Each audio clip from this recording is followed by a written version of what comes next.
જનકભાઈ, વધુ કેટલાક કલાકારોને લઈ અને વિધાનસભામાં આવશો? કયા ક્ષેત્રમાંથી કલાકારો હશે અને કેવી રીતે આમંત્રણ આપવામાં આવશે? તારીખ 27 માર્ચ વિશ્વ રંગભૂમિ દિવસ છે. ભારતીય જનતા પાર્ટીનું સાંસ્કૃતિક સેલને જવાબદારી આપવામાં આવી છે. ભારતીય જનતા પાર્ટીનું સાંસ્કૃતિક સેલ દર વર્ષે વિશ્વ રંગભૂમિ દિવસ ઉજવે છે. રંગભૂમિ દિવસ નિમિત્તે ભગવાન નટરાજનનું પૂજન થશે. એમાં એ કાર્યક્રમમાં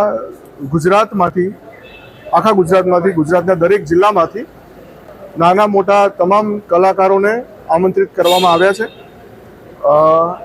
અને ખાસ એ દિવસ વિશ્વ રંગભૂમિ દિવસ છે એટલે પસંદ કર્યો છે. જે કલાનું પૂજન છે, ભગવાન નટરાજન એ કલાની મૂર્તિ છે, તો ખાસ એટલે એ દિવસ પસંદ કરવામાં આવ્યો છે. અને એ દિવસે અહીંયા વિધાનસભામાં તમામ કલાકારો આવશે, વિધાનસભા નિહાળશે અને માન્ય મુળુભાઈ બેરા માર્ગદર્શન હેઠળ આખો કાર્યક્રમ નક્કી કરવામાં આવે છે.